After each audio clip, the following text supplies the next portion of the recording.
that's on the agenda for tonight is for us to place the Wellington School override, not the override, debt service amendment on the override for June. Nothing else is on the agenda. So what you're saying is that there's nothing that would make you reconsider, with tonight being the deadline to put it on the ballot. There's nothing anyone could say to you that would allow you to give the voters a chance to make it their decision instead of yours. There has been a long and detailed and thorough decision-making that has been going on for the last several months around this issue. We've arrived at a pretty, not pretty, an absolute consensus on the part of all the decision makers, all the members of the Warrant Committee, Board of Selectmen, School Committee, the Chief Executives, Superintendent of Schools, and Town Administrator.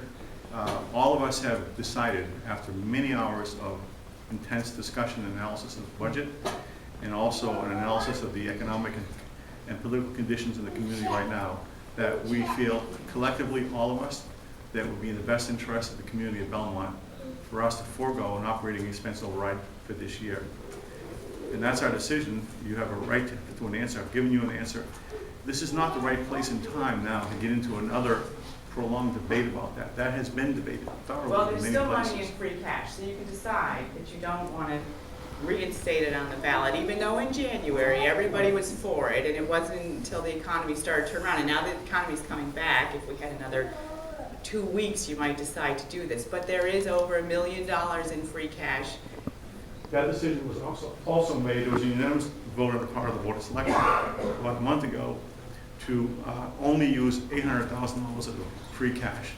The remaining free cash we've decided to hold as a hedge against what we predict.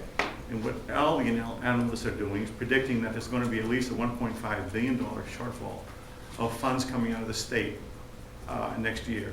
If that happens, we need to be able to draw on that just to maintain current services. The current services being no more library, no more electives, a free campus, no police, 2 police officers gone, 2 firemen gone. Is that what you mean by current services? Well, I really don't want to clump any further. I've answered your question. You've asked, are we going to do this? Are we going to discuss this tonight? And the answer is no, we're not. It's not on the agenda. It's basically it's a decision that's been made by virtue of our not putting it on the agenda. And I don't think this is the right forum, as we're waiting for a ceremony, and it's not been in the agenda in the first place. I'm sorry to the officers, I'm so sorry, but I've spoken to them and they know I was here to support their positions as well. And I wanted the kids to know when the doors shut to the library next year, that they get to look to see who made the decisions. Well, what we can do is we can always look around when it's time to do another election, and if we're all very disappointed about the things that we lose in our schools, on our fire and on our police, we can always elect someone else. So please, let's remember that, okay?